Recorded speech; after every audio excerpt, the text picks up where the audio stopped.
Muito boa noite, seja bem-vindo já ao Pontos de Vista. Este programa procura então fazer análise daquilo que são os factos mais marcantes ao longo da semana com o nosso comentador Fernando Lima. Boa noite, Fernando. Boa noite. Vamos então aos temas que elegemos para esta noite, começando então pelo tema da semana, na ótica do nosso comentador. Escolheu, Fernando, o naufrágio na Baía de Maputo esta semana. Bem, este naufrágio teve condições muito sui generis, ou seja, foi um acidente, uma situação dramática a que todas as pessoas com telemóvel quase tiveram direito a assistir a este drama em tempo real, e repetiu-se mais uma vez esta situação de as pessoas, em vez de socorrerem os náufragos e as pessoas que estavam em perigo de vida, fotografavam e filmavam o drama das pessoas no barco que se virou na Baía.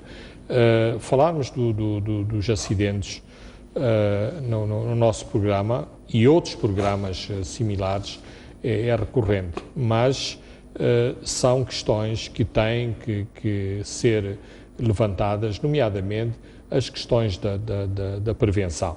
E não são apenas os operadores que têm que ser chamados à colação, ou seja, quem opera o ferry boat ou quem opera os pequenos barcos, mas quem licencia estes barcos e quem os deixa operar nestas circunstâncias. Por exemplo, aquilo que todos nós, e eu e o Jeremias, já estivemos envolvidos em ações aqui na própria Baía e não entramos no barco enquanto não recebemos um colete salva-vidas e, portanto, em operações... Que é uma prática do ponto de vista de segurança. Exato.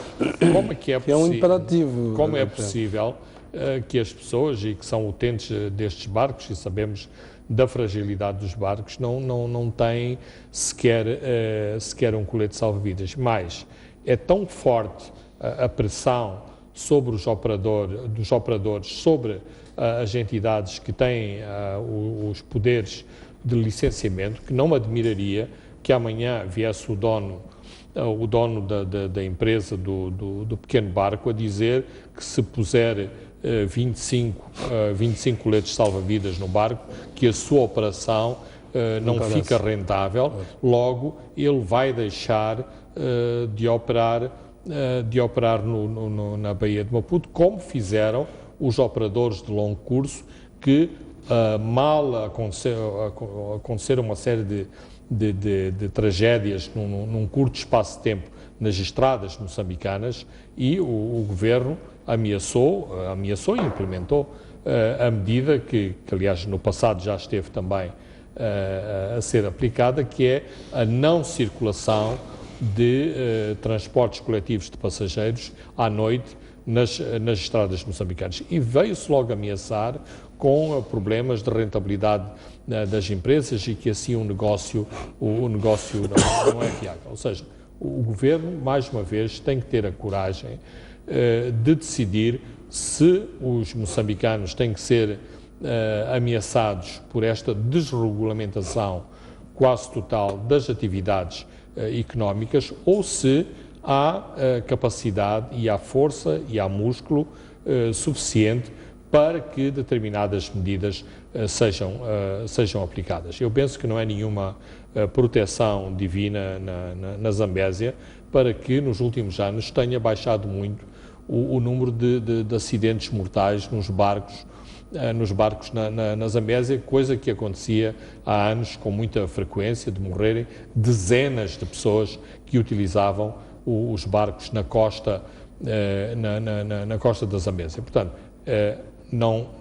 é completamente inadmissível que na Baía de Maputo, e temos os ministérios e outras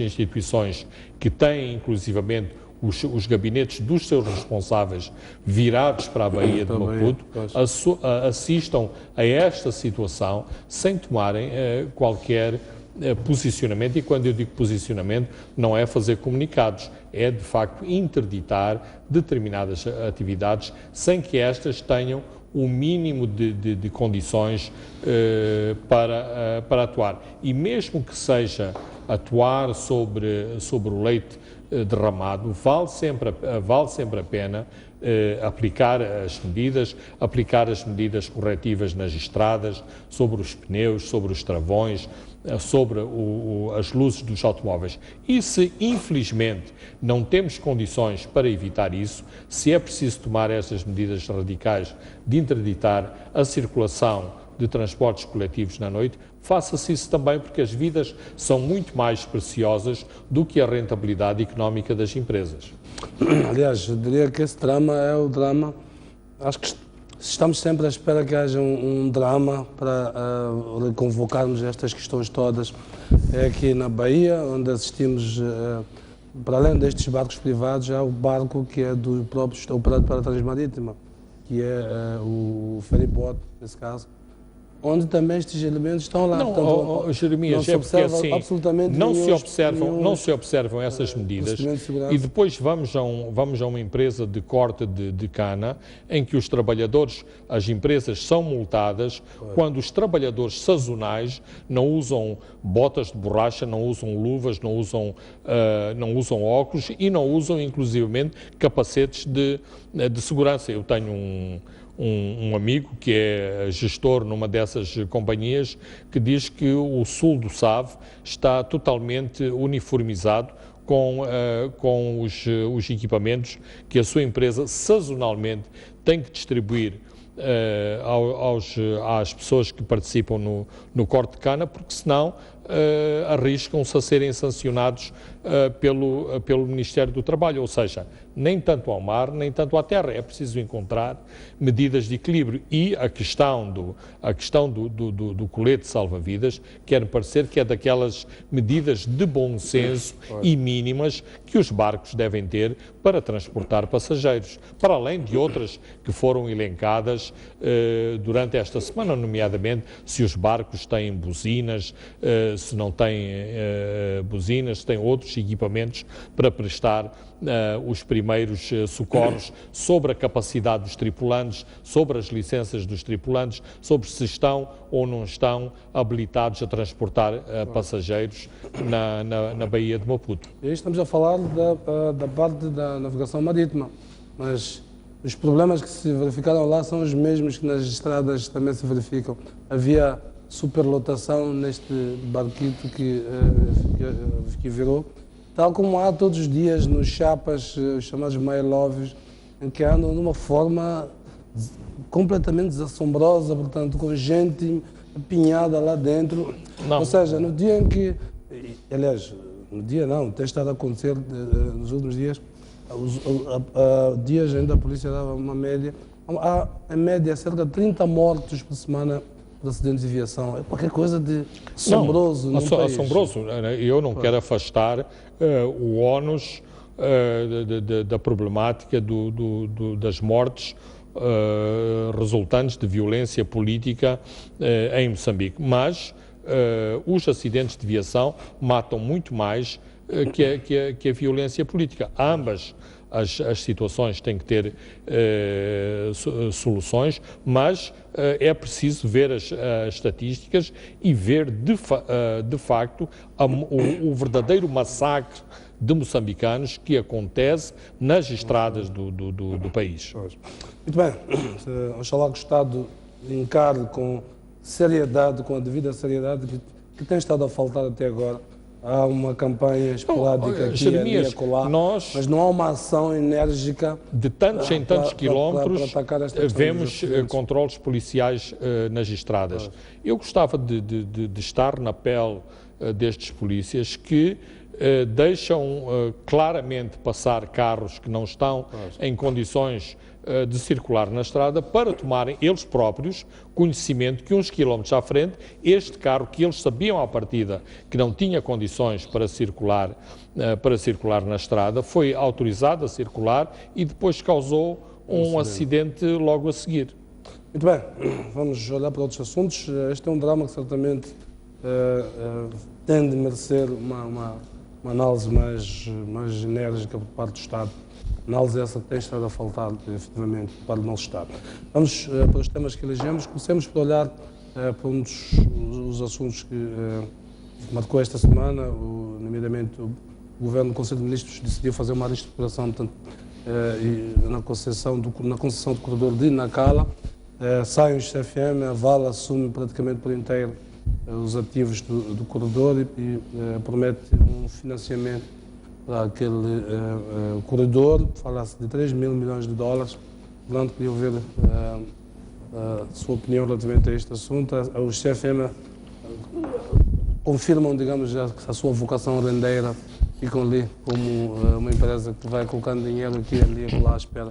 Mais ou menos. Em primeiro lugar, uma questão que me quer parecer importante. O nosso vice-ministro da Saúde, que é uma pessoa com uma figura muito simpática e com um aspecto muito comunicativo, eu gostaria que eventualmente ele começasse a levar umas cábulas para estes encontros, porque não só aconteceu que várias vezes algumas dos números que ele leva para os encontros não são de todo apropriados e corretos, como também muitas vezes as explicações não são as melhores e uma pessoa tem que fazer, claro que é dever dos jornalistas fazer o seu trabalho de casa, mas nós também conhecemos o muito de preguiça que existe nas nossas redações e, portanto, reproduzem ipsis verbis aquilo que o porta-voz do Conselho de Ministros está a dizer. Ou seja, tem estado a faltar alguma substância em termos substância e aprofundamento, mas também mais precisão nas informações que se transmitem. Ora, eu não estou a sugerir aquilo que vou dizer a seguir que estava confuso, mas aquilo que foi anunciado, ou que me parece que foi anunciado, é a venda das ações dos caminhos de ferro nas concessões, ou seja, o Estado não está a vender os seus ativos no corredor de Nacala, ou seja, não está a vender nenhum porto, nenhuma via férrea, nem os equipamentos que operam nestas suas propriedades, digamos assim. Há concessões, estes determinados serviços e operações estão concessionadas neste espaço físico. Aquilo que o Estado determinou é que essas ações detidas pelos caminhos de ferro nessas concessões vão ser privatizadas, ou seja, o Estado, decorrente da atual conjuntura, nomeadamente da dívida que contraiu, precisa de realizar encaixes financeiros para pagar as dívidas e, por outro lado, também para colmatar os buracos que necessariamente vão surgir no orçamento, decorrente não só do déficit orçamental e, por outro lado, da incerteza que o Estado tem do não apoio aos programas deste ano e, eventualmente, do próximo ano e que eram cobertos pela cooperação internacional. Claro que a conjuntura não é uma boa conjuntura, porque quem está a vender forçado pelas circunstâncias vende muito pior. Pois, apressadamente, sem grande margem de negociação. Certo. De qualquer forma, não deixa de surpreender o público quando se esperava que se vendessem os ativos na LAM, na MCL, quando se fala do plano de reestruturação empresarial a cargo do IGEP, se foram às ações dos caminhos de ferro. Quer-me parecer que, eventualmente, poderá ser uma operação melhor.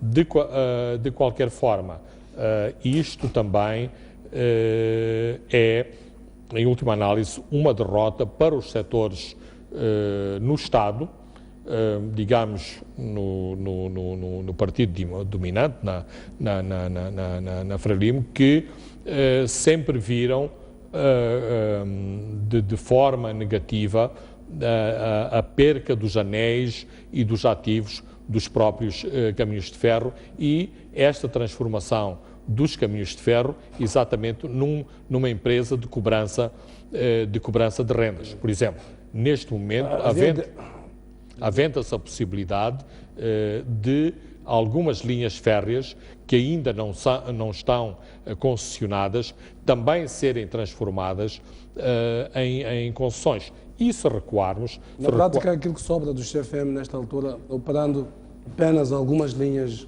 muitas delas até transporte de passageiros, não sobra muito. Sim, temos a linha de Ressano Garcia, a linha de Goba, a linha de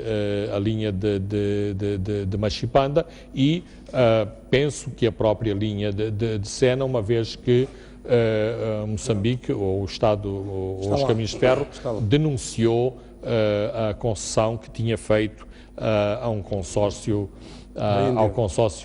indiano, que tinha não só assumido a reparação, mas também a exploração desta linha. É importante também recuarmos um pouco no passado e olharmos para determinadas situações que determinaram a pressão internacional para a concessão dos portos e de terminais dos caminhos de ferro, exatamente porque a leitura em termos internacionais, e nomeadamente do FMI, porque foi o FMI que conduziu todo este processo agressivo de privatizações, foi identificado, os caminhos de ferro foram identificados como a grande hemorragia, a empresa que possibilitava a grande hemorragia de fundos para a corrupção. Logo, era importante concessionar os serviços dos caminhos de ferro para separar essas hemorragias, esta corrupção, as comissões. Muito daquilo que se fala hoje de outras empresas públicas que possibilitam e fazem parte dos esquemas de corrupção, mas também fazem parte do financiamento ilícito e indireto do Partido Frelimo, por exemplo. Qual vai ser o futuro do CFM? Vai ser só uma empresa à espera de fazer investimentos em vários empreendimentos, onde ela antes era operadora? Portanto, nesta altura é uma empresa à espera de receber as rendas. O que é que vai acontecer com este? Qual vai ser a abordagem estratégica? Porque inicialmente, pelo menos no tempo do Presidente Guebuza, a estratégia é que os CFM fossem grande empresa impulsionadora. Vamos lá, a capacidade seria uma espécie de NH no setor ferroportuário, mais ou menos. Certo, o problema decorre da atual conjuntura, inclusivamente, a meio da anterior governação, me pareceu que estávamos a avançar de algum modo para um modelo de mais estatização na economia. Neste momento, por exemplo, há uma abordagem que não deixa de ser controversa, por exemplo, sobre a criação dos silos de Estado para a comercialização agrícola. Eu olho para uma iniciativa desta natureza como um maior intervencionismo do Estado na comercialização agrícola. Claro que agora vem explicar que não é bem isso que se pretendia, a visão era do Estado tomar uma iniciativa e para depois privatizar o setor. Ok. Se era para privatizar a seguir, por que o Estado se envolveu nos concursos de compra dos silos, de montagem dos silos? Porque são nestas operações que exatamente aparecem sempre os comissionistas, que aparecem todas as interrogações sobre os preços justos dos concursos que são alocados na esfera do Estado, onde neste momento campeia exatamente a grande corrupção. E já aqui falámos num dos programas recentes dos valores milionários até para a construção de casas dos administradores. Portanto, é assim, sem que uma pessoa tenha que ser ideologicamente um militante contra o Estado e contra o papel do Estado, dado o atual curso e as circunstâncias em que nos movemos, é quase para uma pessoa dizer quanto menos Estado, melhor. No entanto, temos que reconhecer, e em países como Moçambique, o papel importante que o Estado joga em todas as esferas da sociedade. E, portanto, não é pelo aspecto minimalista do Estado que vamos resolver os nossos problemas. De qualquer forma, e sem fugir à questão dos caminhos de ferro, digamos que essa visão de um papel mais importante dos caminhos de ferro na economia de Moçambique me parece muito difícil de acontecer, mas uma combinação de recursos materiais e recursos humanos que são muito importantes, e aqui entraríamos num outro debate sobre o que aconteceu aos recursos humanos dos caminhos de ferro, dos portos e caminhos de ferro deste país, onde estão, o que é que foi feito deles, o que é que lhes aconteceu, para que, de facto, os caminhos de ferro possam ser, outra vez, uma grande empresa impulsionadora do desenvolvimento e do setor terciário da economia em Moçambique. Vamos avançar para outro tema. O Banco de Moçambique está a levar a cabo grandes construções, digamos, edificações aqui em Maputo. Temos visto as torres gigantescas que estão ali, mas uma outra torre anexa que portanto, vai ser o que se diz vai ser então a torre que vai fornecer toda a energia ao empreendimento. Mas também temos em Nampula, temos no Xai-Xai, em termos de obras de raiz, temos de ampliação de filiais no Chimoio e na Beira, empreendimentos em que oficialmente se fala de 278 milhões de dólares, mas em que oficiosamente se fala que a derrapagem pode ter chegado aos 400 milhões de dólares.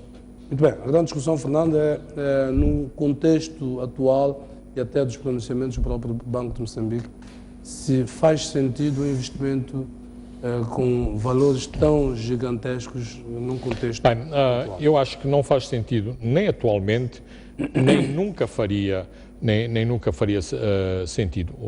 Por exemplo, eu não sei para que é que existem, e sob o risco de ser chamado de grande ignorante, mas não tenho problemas em relação a correr esse risco, eu não vejo a necessidade desse grande papel do Banco de Moçambique nas províncias. Mas o Banco de Moçambique não é um banco que tem em geral, não tem um relacionamento direto com o público. Tem um papel de relacionamento com a banca comercial, por isso aqui é o Banco Central e, por outro lado, exerce as funções de banqueiro do Estado. Agora, a questão é, dentro de toda, digamos, o poder de representação que nas nossas sociedades os artefactos exteriores exercem, quer sobre os dirigentes, quer sobre o público em geral, eu quero-me parecer que os dirigentes do banco, quando olham para as suas contas, ficam fascinados com todas as comissões, com todos os depósitos obrigatórios que impõem sobre a banca comercial, e quando veem os seus ativos, são tentados a imaginar que precisam de toda esta suntuosidade, quer em Maputo, quer nas províncias. Quanto a mim, é completamente supérfluo este investimento em imóveis. Mas há um movimento e uma investigação jornalística apurada vai demonstrar isto. Há uma série de novos prédios que estão a surgir em Maputo para novos ministérios e para novas instituições de Estado que mostram exatamente esta fobia pelos grandes prédios, pela grande ostentação.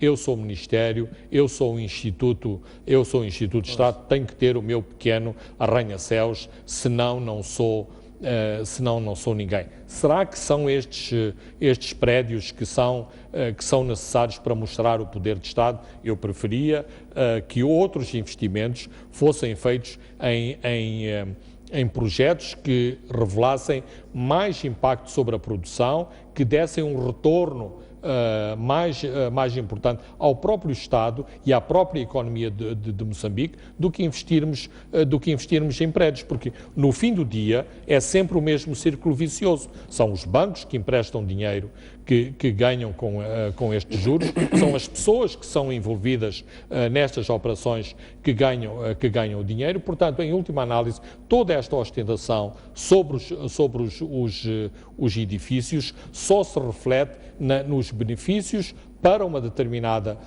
minoria ganharem com este tipo de projetos. Ou seja, claro que todos ficamos orgulhosos, ou pelo menos aparentemente ficamos orgulhosos de ter uma nova torre envidraçada em Maputo, mas nós sabemos quanto nos faz falta, ou sabemos agora, quanto nos faz falta aqueles 300 milhões. Nós ainda não somos o Dubai, nem o Qatar, nem o gás está a jorrar no Rovuma para antecipadamente estarmos a fazer investimentos desta natureza. O mesmo se aplica sobre a ponte da Catembe. Precisamos de ponte, a ponte é útil. Claro que a ponte é útil, mas os entendidos... É absolutamente prioritária. Sim, não é prioritário e mais...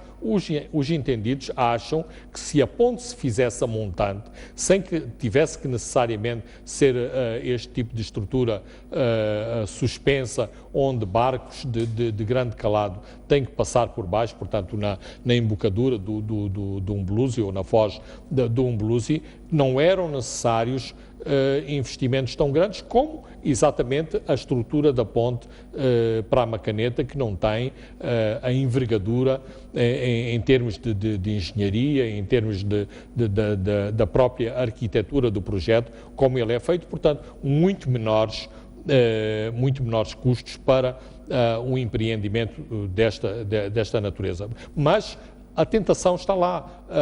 Aqui há uns anos, e eu penso que o INSS ainda não parou com esta sua fixação, o INSS também ficava deslumbrado com os montantes nas suas contas bancárias, então investia a torto e a direito em edifícios por todo o país. Se nós formos a Lixinga, vamos encontrar um hotel que deve ter os maiores quartos de hotel que eu já vi, portanto, completamente com falta de dimensão para uma cidade como Lixinga e o próprio projeto de arquitetura. Mas isto reflete este complexo de novo rico, de pessoa que tem muito dinheiro, neste caso de instituição que tem muito dinheiro e que estrategicamente não sabe muito bem onde investir o seu dinheiro. Fernando, uma questão que se levanta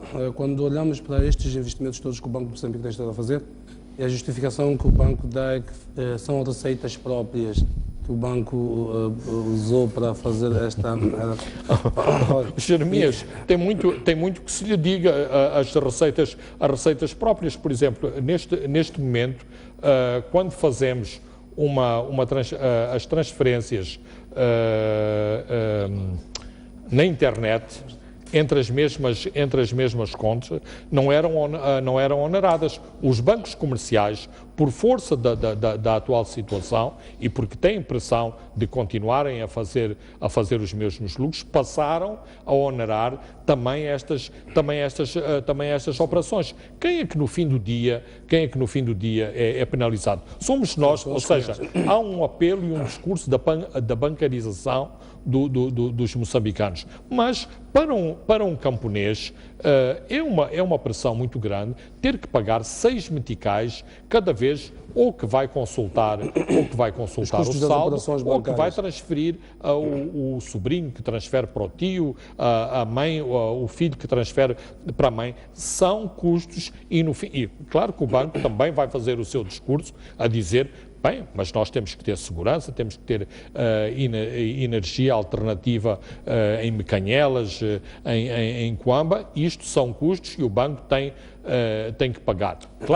Claro que tem que pagar, mas, portanto, tem muito que se lhe diga. O banco, que é o banco de todos nós, é um banco do Estado e, portanto, nós temos uma palavra a dizer sobre aquilo que o Banco do Estado faz. É muito relativo e, digamos, discutível o que são as receitas próprias do Banco de Moçambique. Sendo que um dos indicadores é a facilidade permanente de depósito, que é um dos indicadores Jeremias, importantes no aumento ou redução das taxas de juros. Vamos à gênese daquilo que levou à criação dos bancos. Afinal, o que é que os bancos fazem? Emprestam, recebem dinheiro, guardam o dinheiro das pessoas e emprestam o dinheiro das pessoas. Isto, inclusivamente, em termos religiosos, algumas religiões acham que isto é inaceitável, é chamado de agiotismo, usura e outras coisas.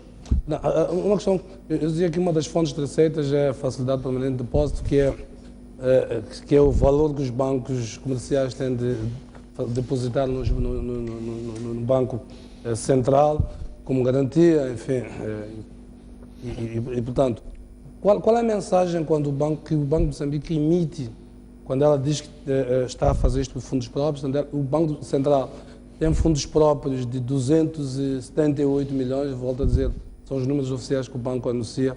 Mas há outras indicações de que estes números os números das obras estão muito acima disto que eles estão a anunciar. Qual é a mensagem quando somos confrontados com mensagens assim? Austeridade, o cidadão comum, o valor do dinheiro está alto, portanto, está alto, este custo é sempre passado para o cidadão, está sempre alto para o cidadão, e afinal as instituições que têm a responsabilidade, e quando o Estado cria empresas públicas, que o Banco de Moçambique é uma empresa pública, vamos já falar também sobre isso. O objetivo é que o Estado prover serviços aos cidadãos para evitar que esses serviços sejam encarecidos. E essas empresas, afinal, elas vivem faustosamente a primeira mensagem que devia ser passada é o Banco de Moçambique nem sequer devia ser motivo de discussão. Ou seja, nomeadamente, ser motivo de discussão pelas instalações e pelas mordomias que paga aos seus administradores. Quando isto acontece, significa que algo vai mal nesse banco. Ou seja, aquilo que devíamos discutir do Banco Central é o seu papel na supervisão bancária, o seu papel em termos de aconselhamento e assessoria ao próprio Ministério da Economia e das Finanças. A lei orgânica diz que o Banco de Moçambique desempenha as funções de Banco de Estado, Conselheiro do Governo no domínio financeiro. Devíamos estar a discutir nesta vertente, porque há muita coisa para discutir no contexto atual.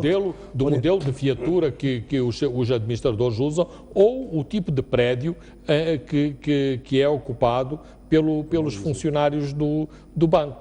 Ou seja, é mais do mesmo. Temos estado aqui a discutir até que ponto o Estado é capaz de enveredar por uma política de austeridade, são convocados os cidadãos para ter uma maior contração nas suas vidas financeiras, e olhamos para as instituições do Estado, porque o Banco de Moçambique, de acordo com a sua lei, tem uma natureza de empresa pública. As empresas públicas são regidas pela Lei 6/2012, de 8 de fevereiro, Jeremias, a altura que tem determinados princípios que têm que se seguir. Ou seja, e há o dever de tutela desses bancos, dessas empresas. Deixe-me só complementar este raciocínio. E o Banco de Moçambique tem mais ou menos a sua lei orgânica, diz que o governador, o vice-governador são nomeados pelo presidente, os administradores pelo primeiro-ministro, que é mais ou menos o mesmo modelo, com algumas nuances que as outras empresas públicas seguem. A diferença, não é o presidente que nomeia o presidente do Conselho de Administração, é o primeiro-ministro, e depois o ministro tutela os vários administradores. Nós temos aqui uma empresa pública. Queres saber a quem é que ela reporta efetivamente e quem é que avalizou, digamos, legitimou estas decisões, porque há decisões, de um nível, as decisões de nenhum nível estratégico do ponto de vista de investimento que carecem de uma autorização de parte da tutela. Bem, será uma empresa pública que não tem quem a tutela? Respondo a essa questão, mas voltando à questão do tipo de edifícios, de tipo de infraestruturas que uma pessoa deve ter. Eu lembro-me que à altura da independência houve muita gente que ficou muito chocada porque é que um governo socialista, os ministros andavam de Volvo. E num determinado momento o presidente Samora, que não ficava bastante irritado com estes tiques populistas, disse, mas como é que deviam andar os nossos ministros? Deviam andar em cima de um burro.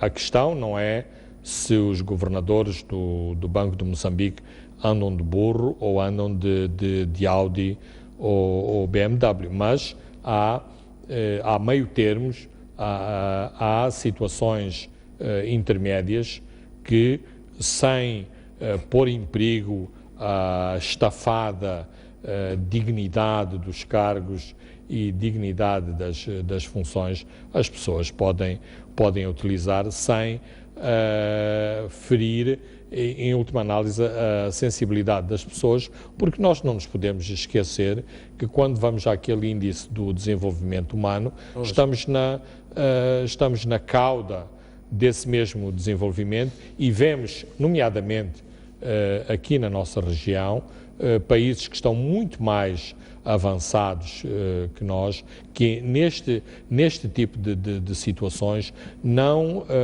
têm os mesmos tiques de ostentação que nós temos, infelizmente, aqui em Moçambique. Por isso mesmo, é que muita da nossa elite fica muito chocada quando vê no Índice de Desenvolvimento Humano a Guiné-Bissau e São Tomé à frente de Moçambique, porque exatamente não nos imaginam com as dificuldades da Guiné-Bissau e de São Tomé. Em relação às questões de tutela e quem responde a quem. Para já, o governador do banco habitualmente assiste às reuniões do Conselho de Ministros, portanto, na prática, tem quase o estatuto de membro do Conselho de Ministros, e isto estou a citar de cor, não tenho aqui a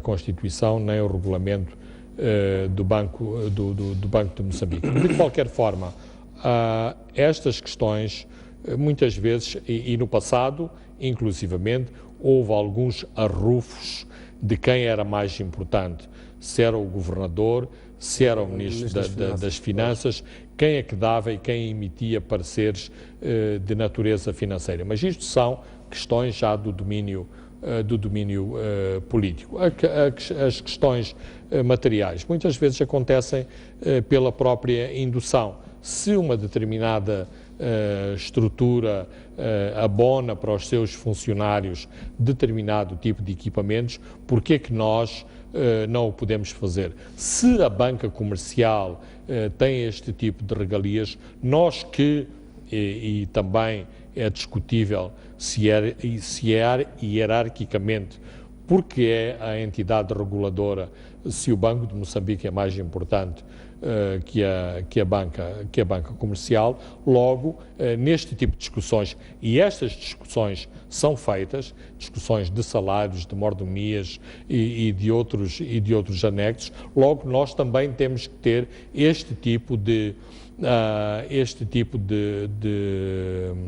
privilégios para não estarmos em situação de inferioridade em relação à banca comercial. De qualquer forma, em última análise, estamos aqui a discutir aspectos secundários que não deixam de ser importantes e que depois, e porquê é que o estamos a discutir? Porque exatamente depois dão as aberrações que levaram ao início dessa discussão, construir-se um edifício de 300 milhões de dólares, quando isto não devia estar a acontecer. Aliás, basta só mencionar, o novo edifício vai consumir 9,5 megawatts de energia elétrica E todos os dias nós nos queixamos de que a energia que chega às nossas casas... Acho que os vários...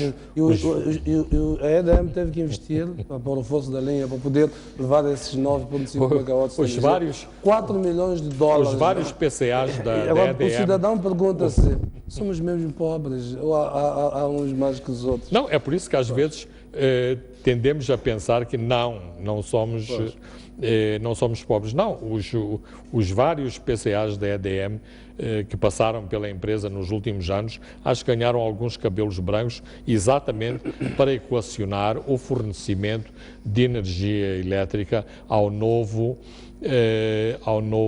edifício do Banco de Moçambique. Muito bem, vamos avançar. Vamos lá, Cela, entender o que é que explica este comportamento megalómano que nós temos tido, sobretudo nos últimos anos, com edificações completamente estratosféricas para a nossa realidade, e são muitas, este preço... Não, a questão, Jeremias, é que o gás estava ali ao virar da esquina. Claro. Portanto, podemos conceber infraestruturas de defesa marítima ao nível da Guerra das Estrelas, com aviões de interseção e de aterragem e descolagem vertical, cruzamento de dados eletrónicos, de radar, de interseção, de escutas telefónicas, patrulhamento por radar, com ligação a satélite. Portanto, podemos sonhar com estas coisas. O problema é que quando acordamos no dia seguinte, afinal, o gás ainda não está ali ao virar da esquina. Muito bem, vamos avançar para o terceiro ponto. Fernando, o Presidente da República anunciou esta semana a criação de uma equipa para aprofundar a descentralização, uma equipa, portanto, ao nível da estrutura, ao nível do Partido Frelimo, fê-lo, na verdade, na qualidade de Presidente do Partido Frelimo. Esta ainda é uma reflexão que está a decorrer dentro do Partido Frelimo, não é ainda na qualidade de chefe de Estado. Tem alguns pesos pesados esta comissão, Lucas Chumera, que foi Ministro da Administração Estatal, Alfredo Oscar Monteiro, que também foi Ministro da Administração Estatal, entre outras pastas, Alfredo Gamito, Teodoro Tunguana, Alcinda Abreu. O que é que acha que... isto é até no seguimento das decisões do Comitê Central do Partido Frelimo de aprofundar a descentralização. Onde é que acha que quer seguir o Presidente Nyusi? Bem, em primeiro lugar, o Presidente Nyusi, esta semana, tomou uma série de decisões muito interessantes e, portanto, para todos os seus detratores que acham que ele não tem poderes ou que tem, de algum modo, os seus poderes cerceados, as várias medidas mostram que o seu campo de manobra, aparentemente, é um bocadinho maior do que se antecipa. Eu gostei muito e acho muito importante esta decisão da Comissão que deve estudar a descentralização. E, dizendo isto, acho, e já o dissemos aqui também, que foi um tremendo erro político ao nível do Parlamento, e nós sabemos que é ao nível do Parlamento que estão estacionadas algumas forças de bloqueio contra a mudança e contra a transformação neste país.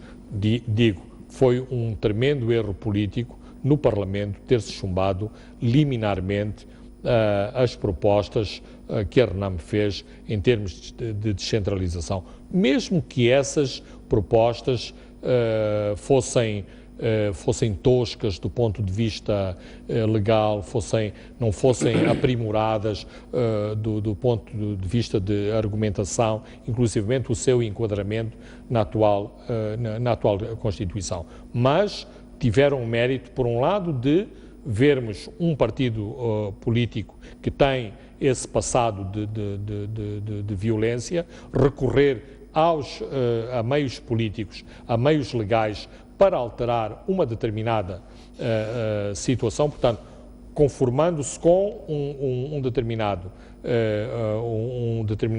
enquadramento legal em que se movem as estruturas do país e, por outro lado, mais importante, retirou a iniciativa política à Frelimo, que sempre se reivindicou de ter a iniciativa política em todos os domínios. Portanto, Não está agora então a Frelimo a assumir, digamos, este ônus de que... Absolutamente. A Frelimo está a tentar reganhar a iniciativa política numa área em que, por A mais B, se pode provar dos vários estudos que foram feitos ao nível,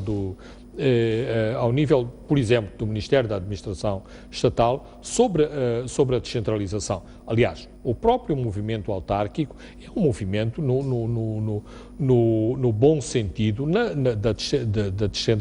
da descentralização. Portanto, só por um mero expediente político e de pouca visão política, que o Parlamento tomou a posição que tomou em relação às iniciativas da RENAM e, de certo modo, em relação às próprias iniciativas do MDM.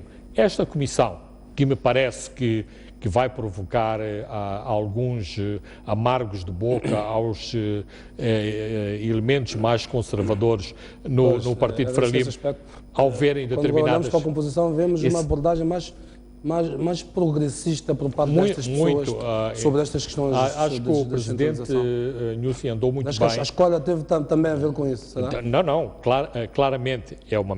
Nós temos sempre de ver as mensagens políticas, não há nada que não deixe de ter, em última análise, um sentido político. Eu penso que, eventualmente, o Presidente Nyusi ainda podia ser mais arrojado, por exemplo, tratando-se de uma comissão para estudar a descentralização, incluir outras figuras que não tenham necessariamente um estatuto de militantes do Partido Frelimo, e aí estaria a mandar sinais ainda mais abrangentes ao nível da descentralização, mas eventualmente serão estas algumas das limitações que o próprio Presidente tem ao avançar, porque já é quase temerário o Presidente tomar esta iniciativa em relação à descentralização e em relação à própria composição da Comissão sobre os assuntos de descentralização. Não, em face, já conhecemos quais são as principais questões em torno da descentralização.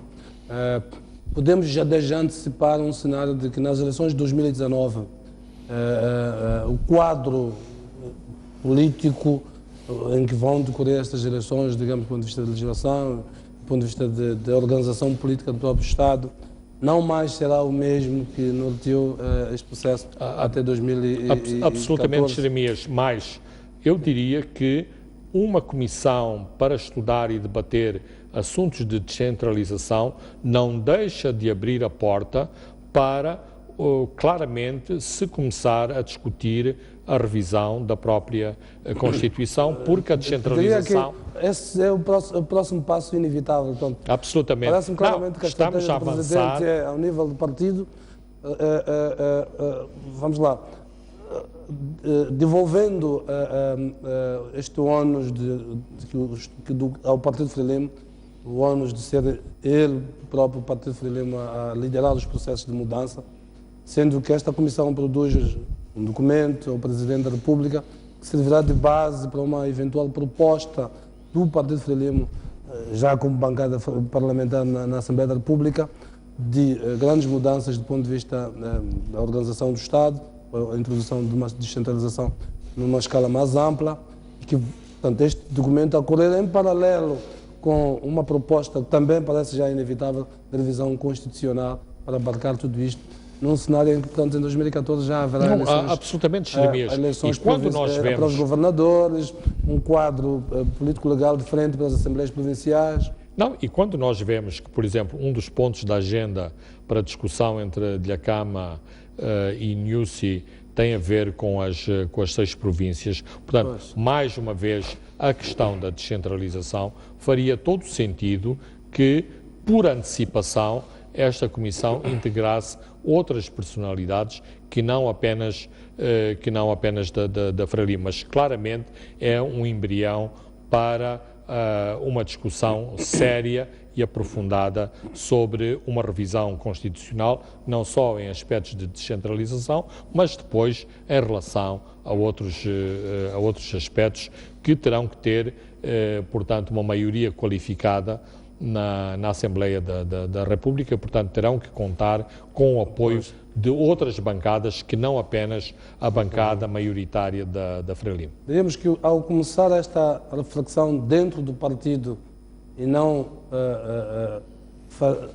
liderar este trabalho como chefe do Estado, o presidente, neste caso, o presidente da República é o mesmo o presidente do partido Frelimo, estará a querer medir a temperatura dentro do seu partido, o nível de receptividade destas recomendações que vão ser desta comissão, que certamente serão recomendações que vão causar algum desassombro dentro do partido Frelimo. Como é que encaramos isto? Vamos em frente ou não? Quero provocar este debate internamente ao nível do partido para aí sim ir abordar as outras visões políticas muito mais à vontade do que, por exemplo, nesta altura, constituir uma comissão integrando a RENAM, o MDM ou outras sensibilidades, portanto, que não estejam ligadas a esses partidos, correndo o risco de criar algum desconforto dentro do próprio partido. Não, claramente é esse o objetivo, de criar este debate no seio do Partido Frelimo e, digamos, alargar os consensos e, de algum modo, também pacificar os setores, porque agitados por determinados setores dentro do próprio Partido Frelimo, numa primeira fase, portanto, a seguir ao lançamento da questão da descentralização, se pronunciaram extemporaneamente contra a descentralização, inclusivamente utilizando alguns fantasmas que acho que foram erradamente e extemporaneamente também chamados à colação, nomeadamente a divisão do país, a ameaça do federalismo, do desmembramento do país. É possível fazer-se a descentralização sem que nenhum desses fantasmas tenha necessariamente que pairar sobre nós. Muito bem, vamos avançar para o ponto. O Governo esteve esta semana no Parlamento para explicar, esteve esta semana finalmente no Parlamento para explicar a questão das dívidas escondidas. Lá onde queria, acabamos reservando este ponto para esta parte final, até porque temos estado a discutir exaustivamente e algumas das questões que foram discutidas no Parlamento, na verdade, já foram amplamente discutidas. Queria ir para alguns pontos que achei interessante, relativamente a uma questão que nós até tínhamos discutido aqui na última semana, quando o Fernando mencionou que o Governo contratou os serviços de um escritório de advogados de fora para o reforçar, digamos, nesta matéria. Há uma declaração que o Primeiro-Ministro faz no Parlamento e ele diz: não reconhecer as dívidas invocando a sua nulidade teria consequências negativas na imagem do Governo e na capacidade de acesso ao financiamento por parte do Estado. Ou seja, claramente a dizer que o Governo, a ideia de um expediente, vamos lá, dilatório, de alegar a inconstitucionalidade destas dívidas e recusando-se a pagá-las, está completamente fora de hipótese. Eu não interpretei assim, Jeremias. Eu acho que há uma mensagem nos dois sentidos. Há essa mensagem, mas há também a mensagem de dizer temos que apurar o que é público, o que é privado, o que é do interesse público, o que é do interesse privado. Temos prioridades nos nossos pagamentos, temos prioridades naquilo que deve ser orçamento de Estado e despesas do orçamento de Estado e daquilo que são despesas comerciais e despesas das empresas, inclusivamente um discurso que é algo demagógico em relação às empresas que se virem, às empresas que paguem. Todos nós sabemos no segundo dia, o Ministro Maliano já de alguma maneira nós sabemos essa ideia, que os cobradores de dívidas sabem muito bem qual é a porta onde vão bater. Mas e bater exatamente do Estado é justamente deriva do incumprimento por parte dessas empresas. Certo. aquilo que me é dado, ou que nos foi dado a ver neste debate, é que permanece em aberto um debate no seio do Governo e, em última análise, no seio do regime, em relação à forma como estas dívidas devem ser encaradas e devem ser encaixadas, e que não há claramente uma palavra final em relação a isto. Por exemplo, tanto quanto nos é dado a saber, houve muita resistência em relação a este ponto que para mim é fundamental neste debate no Parlamento, com a presença do Governo, que foi a aceitação da Comissão Parlamentar de Inquérito. Isto para já significa, pelo menos em termos formais, que os potenciais responsáveis por estas dívidas, nomeadamente o antigo Presidente da República, será chamado a esta Comissão para vir explicar em que circunstâncias isto aconteceu. Isto, para mim, também explica, de algum modo, porque me pareceu que a bancada do Partido Frelimo não estava completamente em sintonia para apresentar esta questão da Comissão Parlamentar de Inquérito como um avanço positivo e significativo em todo este debate, da dívida. De qualquer forma, e também já tinha transparecido isto anteriormente, parece-me que o Governo está muito mais relaxado e tem uma postura, digamos, vamos dizer mesmo, de humildade em relação a este passado recente de ocultação da dívida, que não têm o mesmo entendimento ao nível da bancada que dá suporte ao Governo. Ou seja, o Governo, parece-me, está uns passos muito mais à frente que a própria bancada do Partido Frelimo. Até pelos pronunciamentos recentes do próprio Presidente da República, relativamente à real dimensão do problema que está por detrás desta e é importante, tal podemos traçar aqui um paralelismo com o ponto anterior da descentralização. A bancada da Frelimo ou o Governo, e aqui temos que discutir quem é que avançou mais e quem é que avançou menos, mas, digamos, formalmente, o Partido Frelimo, ao avançar para a Comissão Parlamentar de Inquérito, está a tentar tirar protagonismo à oposição, que se tinha antecipado não só a pedir Comissão Parlamentar de Inquérito e o próprio debate em sede de Parlamento sobre as questões da dívida. Já que tocou aqui no comportamento das bancadas, queria um olhar mais atento àquilo que foi, digamos, a bancada do Partido Frelimo. Pareceu-me que oscilou entre a crítica à contratação destas dívidas, a forma como elas foram contratadas, mas ao mesmo tempo a defesa, digamos, destas mesmas dívidas. Ou seja, a dada altura pareceu ficar uma enorme ambiguidade relativamente àquilo que nos queria transmitir esta bancada relativamente a estas dívidas. E, aliás, chegamos a ouvir pronunciamentos de que dívida não é problema, de que a dívida não afetará os cidadãos, de que não há ninguém que não está endividado e, portanto, não se percebe o porquê deste alarido todo. Estou a citar, assim, de cor. Quando o Presidente tinha vindo dizer dias antes que a dívida está a estrangular a economia. Ou seja, que é um problema muito sério. Portanto, uma mensagem destas, vindas de um chefe de Estado, é uma mensagem para se tomar em conta. Normalmente os presidentes são mais otimistas e tentam transmitir este otimismo para não alarmar, digamos, a sociedade. Quando ouvimos uma declaração dessas do Presidente, é motivo para a gente se questionar que o assunto é de facto muito grave.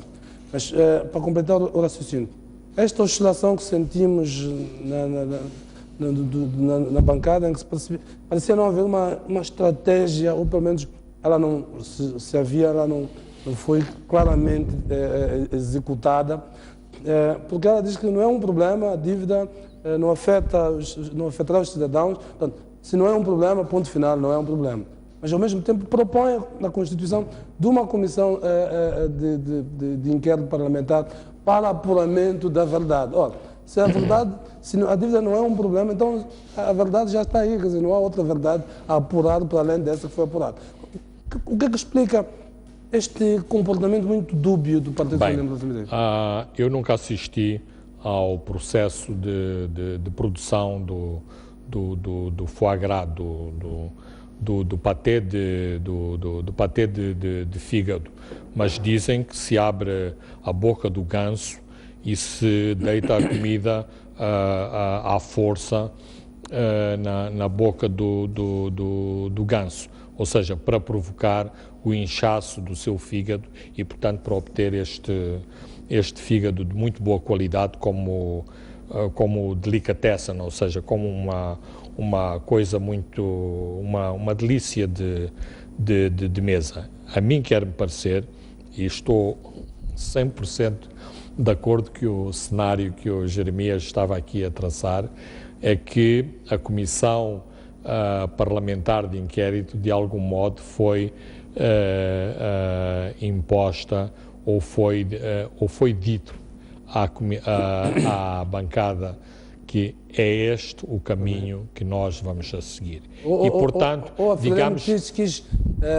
já que havia essa proposta desde mais ou menos alguns meses por parte do MDM, a Renamo secundou a ideia de chegar ao Parlamento e dizer não a esta comissão de inquérito, associando aquilo que tinha acontecido há uns meses, quando se soube destas dívidas, em que a Renamo propôs que se discutisse no Parlamento, a FLEM disse não, depois houve todo aquele coro ao nível da sociedade condenando esta postura. Ou seja, a FLEM diria assim, que não quis dar uma nega novamente para não ser a sua imagem não ser associada publicamente, tanto como partido que tem estado a ser exatamente aquilo que a oposição tem sido. Em termos mais genéricos, eu recuo um pouco atrás.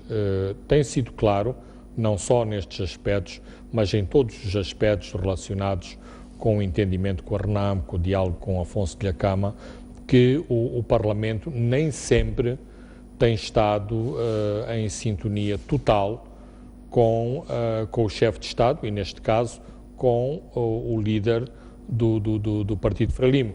E claramente é possível observarem-se essas fissuras.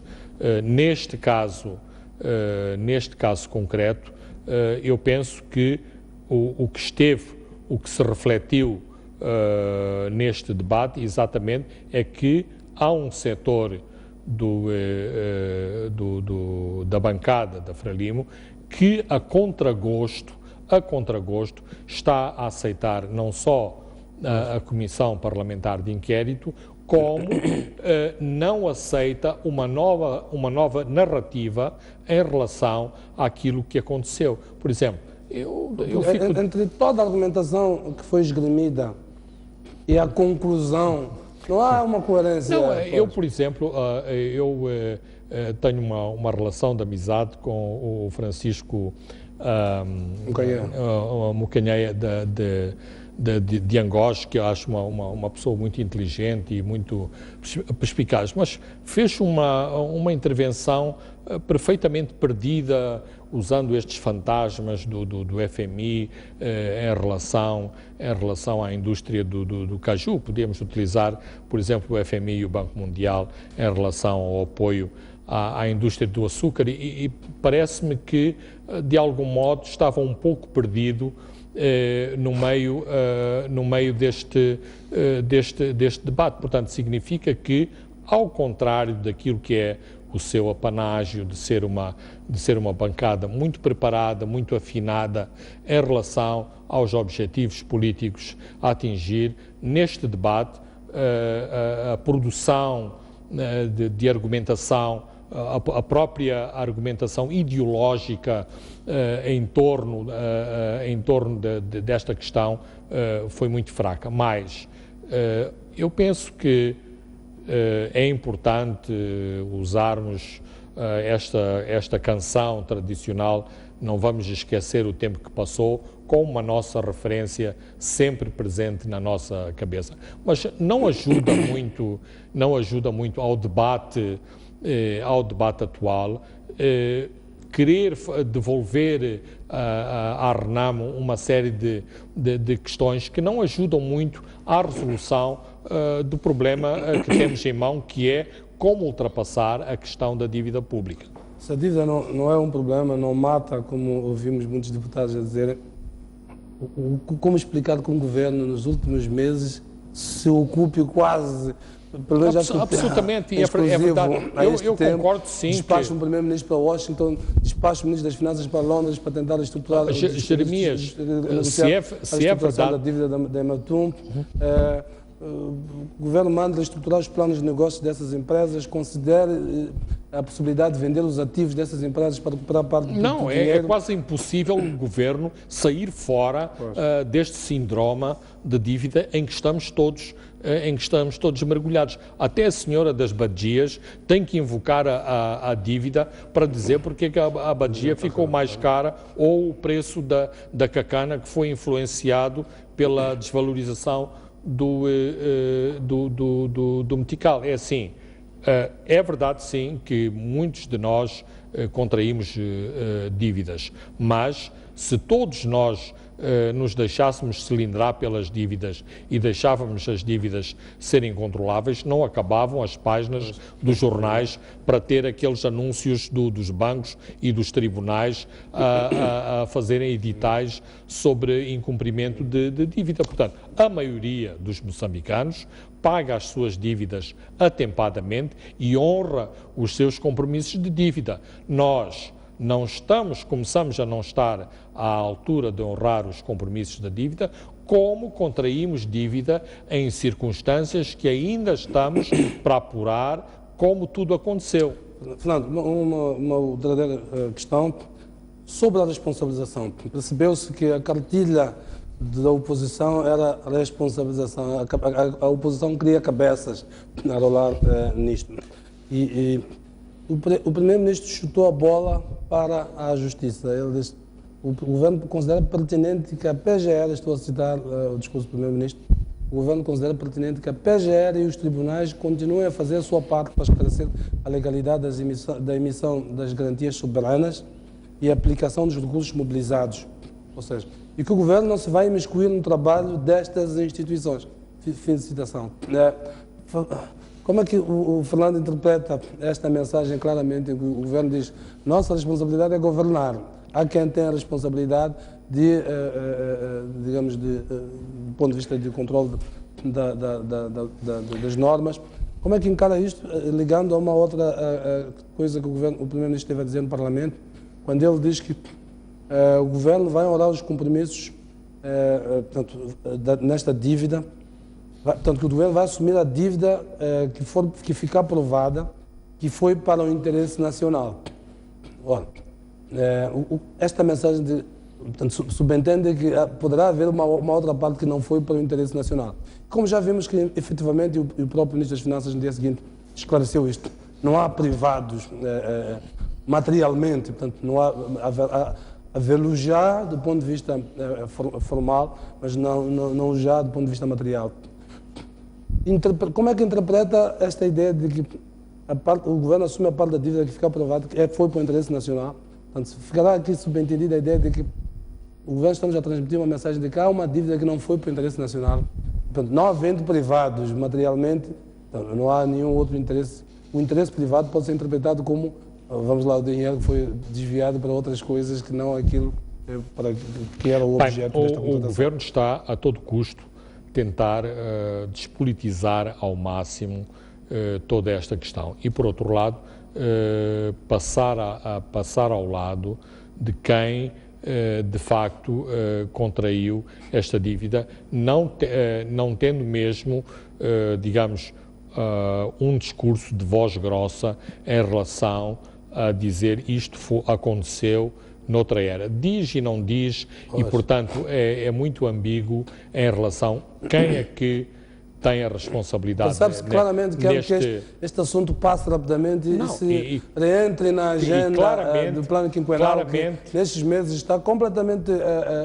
Sim, e como já dissemos, inclusive no último programa, é o seguinte, esta questão de quem vai responder politicamente sobre esta questão fica para a Frelimo, fica para a direção do partido. Nós aqui estamos no governo, queremos resolver isto. Se houve ilícitos, isso é para a Procuradoria, para os tribunais. Mas o governo, inclusivamente, fez uma proposta que me parece muito mais controversa e mais difícil de aceitar, que é, tudo bem, no fim do dia somos todos moçambicanos, mas vamos lá pôr, inscrever todas estas dívidas na Conta Geral do Estado, porque assim o Tribunal Administrativo pode fiscalizar estas contas. Eu penso, e isto faz parte de uma série de questões que nem sempre o ministro Malayan tem andado muito bem a gerir esta questão da dívida, que não é necessariamente pelo facto de as dívidas das duas novas empresas estarem na Conta Geral do Estado de 2015, que o Tribunal Administrativo pode ou não pode pronunciar sobre elas. Ora, tomando conhecimento o Tribunal Administrativo destas situações, é óbvio que as pessoas que estão a fazer a auditoria vão atrás destas contas no Ministério das Finanças, independentemente de elas estarem ou não. Mas há não só a oposição, mas há um crescendo em relação a organizações especializadas na sociedade civil que exatamente argumentam, e quanto a mim, me parece que argumentam no sentido correto. Se esta dívida até agora é uma dívida ilegal, é ilegal no sentido de que não, aparentemente, não correspondeu aos enquadramentos legais que estão previstos para a contração de dívidas, então ela não tem que estar na Conta Geral do Estado. Eventualmente, e posteriormente a uma auditoria forense, posteriormente a um entendimento com o Fundo Monetário Internacional, claro, as dívidas terão que ser enquadradas na Conta Geral do Estado, porque só assim, inclusivamente, se poderá apurar da grandeza macroeconómica que essas mesmas dívidas representam em termos de serviço de dívida, em termos de mobilização de capitais, para honrar essas mesmas dívidas. Mas, para já, sem que este debate tenha sido feito, é um pouco pôr o carro à frente dos bois, administrativamente, passar estas dívidas para a Conta Geral do Estado. Mas, mais uma vez, e dentro desse pensamento do raciocínio do Jeremias, quer-me parecer que é, se pusermos isto, nós como Governo, eu como Ministro das Finanças, estou a fazer o meu papel e estou a fazer aquilo que deveria ter sido feito corretamente e anteriormente. Do ponto de vista formal, inscrever na Conta Geral do Estado ou não, terá de acontecer porque o Estado já assumiu, isso é um passivo. O Estado, quando dá garantias, tem de inscrever como um passivo portanto, nas contas públicas. E não inscrever esta dívida, havendo o Estado assumido integralmente a avaliação disto, é como se tivéssemos uma contabilidade paralela na prática do Estado. Mas o ponto é que, neste momento, digamos que o político está bastante acima de toda a avaliação do ponto de vista contabilístico, do ponto de vista técnico, mas no fim do dia, exatamente, é isso que terá que acontecer. As garantias foram dadas por um Estado que tinha poderes bastante legítimos para o fazer, para fê-lo, aos olhos dos credores. Há um avalista do outro lado de lá. Todas essas nuances que estamos a ter internamente não têm grande relevância do ponto de vista contabilístico, que é preciso inscrever este passivo nas contas. Certo, mas entremos no caso hipotético das tais questões que estão a ser levantadas, que de uma dívida de 535 se apurou que 200 foram para comissões e andam por aí a circular, que uma parte desta dívida eventualmente nem sequer ainda foi utilizada e foi devolvida ao banco ou foi apagada dos livros. Então, em termos de conta geral do Estado, já não seriam 1,4 mil milhões, mas seria outro valor. Portanto, também do ponto de vista formal... Isso, mas o que o Estado está a dizer é que assume. Portanto, isto seria na perspectiva do Estado dizer assim, não estamos a assumir, vamos verificar primeiro o que é que vamos assumir e o que não vamos assumir. Mas ao dizer assumo, significa esta noite já posso dormir um bocadinho mais descansado. Ora, aquilo que a oposição quer e aquilo que a sociedade civil quer é que as autoridades do momento tenham sempre insónias todas as noites e que paguem politicamente por aquilo que aconteceu na anterior governação. Pronto, mesmo uma da questão, a Reuters noticia estes dias que as comissões pagas no âmbito do negócio da MAME são na ordem dos 35 milhões de dólares e que naquilo que são as práticas correntes, esse valor é 3 vezes mais do que aquilo que se pratica nas praças financeiras. Bem, isto só dá peso às intervenções esta semana da embaixadora britânica e do embaixador dos Estados Unidos que defendem a criação de uma, ou seja, a pôr em execução uma auditoria forense em relação aos empréstimos, porque exatamente uma auditoria desta magnitude e com esta profundidade e com estas especificações poderá ver cada uma das quantias que está adstrita ao bolo global dos desembolsos que foi feito para cada uma das entidades. Ora, falar-se nos 35, isto é mais um pequeno item que se vem a juntar a uma série de outras suposições que têm vindo a avulso na imprensa internacional à forma como os dois empréstimos foram concedidos, nomeadamente que foram pagos antes de Moçambique receber os equipamentos, que determinados equipamentos não chegaram, mas que os pagamentos já tinham sido feitos, que a prática é de pagar 1% em comissões e foram pagas 7% em 6,54 milhões. Sim, arredondando para cima dá qualquer coisa como 7%. E são estas coisas que todos devemos ficar claros. As próprias empresas criadas, o governo do dia, a sociedade civil e também os doadores que são parte importante neste aspecto. Aliás, em relação a isto, e já que o Jeremias disse que é um aspecto derradeiro a abordar neste assunto, eu acho que era importante, digamos, uma grande coligação moçambicana em torno desta questão da dívida. Ou seja, não deixar resvalar a iniciativa de todo o questionamento da dívida para os doadores, para as entidades internacionais. Ou seja, que o comando das decisões e das investigações sobre a dívida, em última análise, o próprio sentido de honradez em relação à questão da dívida, estivesse na mão dos moçambicanos.